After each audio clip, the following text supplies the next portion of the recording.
Everybody is fasting now. Intermittent fasting, water fasting, dry fasting. The leading athletes are practicing fasting in their regimens. The top businessmen have incorporated fasting in their daily habits. And doctors globally are all encouraging fasting in the lives of their communities. But as Muslims, we believe all of the prophets practice this ritual act of worship in all of our communities for over 1400 years globally have been fasting. Not because it's a trend, not because it became popular all of a sudden, because fasting builds people and it builds nations.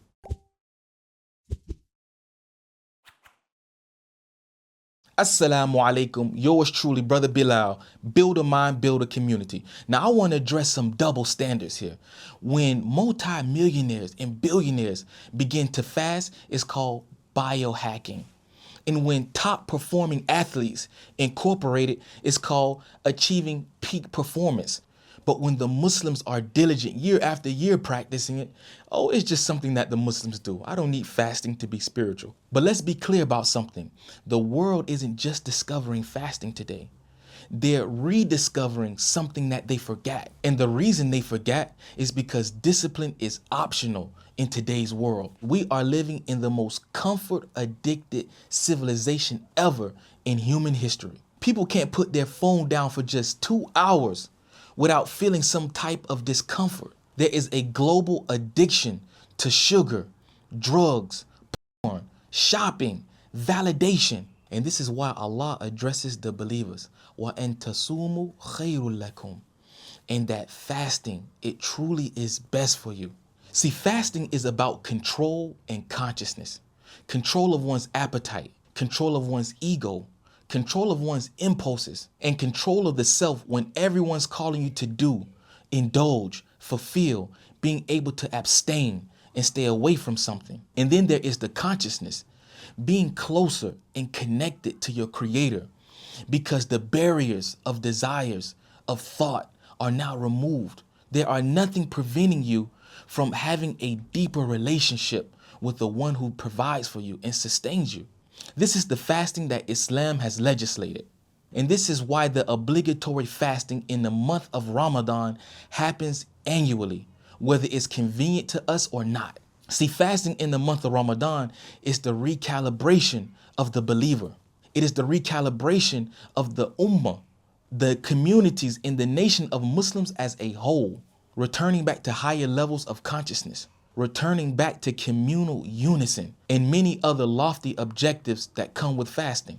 Now, while the world is developing their fasting mojo with their 16 to 8-hour regiments of intermittent fasting, or no food, only water for the detox, or what's even harder is no food and no water for extended periods for its potential anti-inflammatory effects. Islamic fasting in the month of Ramadan encompasses all three and more with purpose.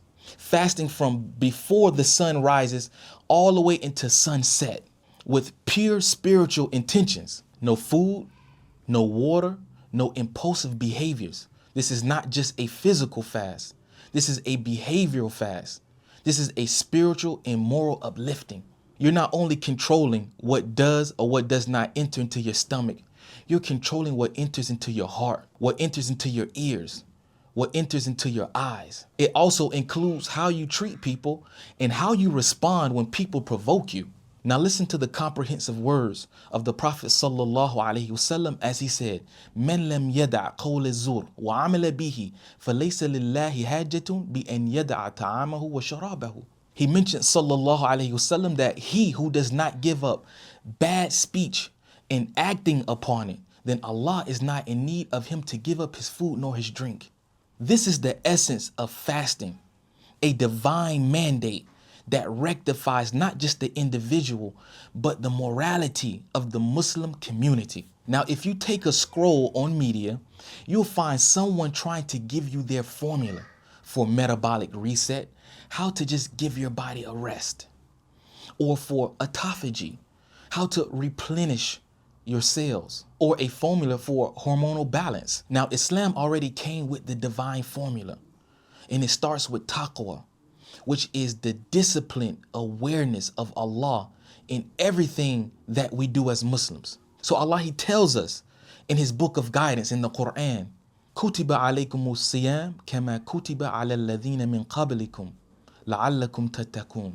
Prescribed upon you is fasting as it was prescribed upon those before you, the prophets and the righteous before the Prophet Muhammad, so that you all may have this disciplined awareness of Allah in all that you do. Taqwa. That's the first part of the formula.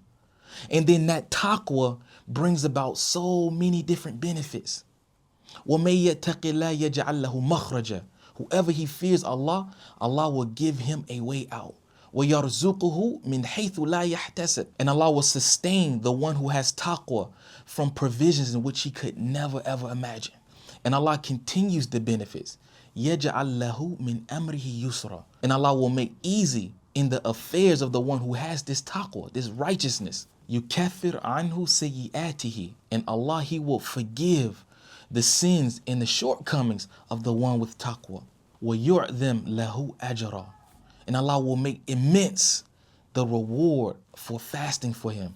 Taqwa gives the believer a worldview, clarity, insightfulness. As Allah, He mentions, in tattaqullaha yaj'al lakum furqana, that if you fear Allah, He will give you clear criterion, clarity in how to understand your affairs. So all of these are benefits from the one he has taqwa. So fasting is legislated for taqwa. Taqwa brings an immense amount of benefits. And then Allah encourages us, tazawwadu fa inna khayra zadi taqwa. Adorn yourselves with this taqwa, with this disciplined awareness of Allah in all that you do, because it is the best provision that you can ever have. So this encompasses all that is physiological, all that is spiritual, all that is financial, all of that which is in the next life. The fast of Ramadan is khair, and tasumu khairul lakum. Allah, He mentions that fasting is the best thing for you. So this is the formula. Fast, taqwa, benefits, adorn yourself with it. This is the best thing for you. We don't need man's formulas. It's all encompassing in the divine formula. Allahu Akbar. So fasting in the month of Ramadan with this understanding is an encouragement for us to tell ourselves, yes, we can take control, not just through willpower, but through structure, through spirituality, through community, through patience, and through prayer. This isn't a hardship. This is divine liberation from our desires, from our stomachs, from the evils of our egos, and from the control of man. This is so much more immense than just a ritual practice. This is a month of building purpose, a month of building intellect, a month of building families, communities, and nations upon the servitude of Allah and adherence to the sunnah of our messenger, sallallahu alaihi wasallam. The building of believers. Build a mind, build a community. Assalamu alaikum wa rahmatullah. Fiqh of Ramadan for the common folk was written to help Muslims maximize their efforts in Ramadan despite the pressures of life. Download the free PDF. It's for a limited time only. Find it in the link below.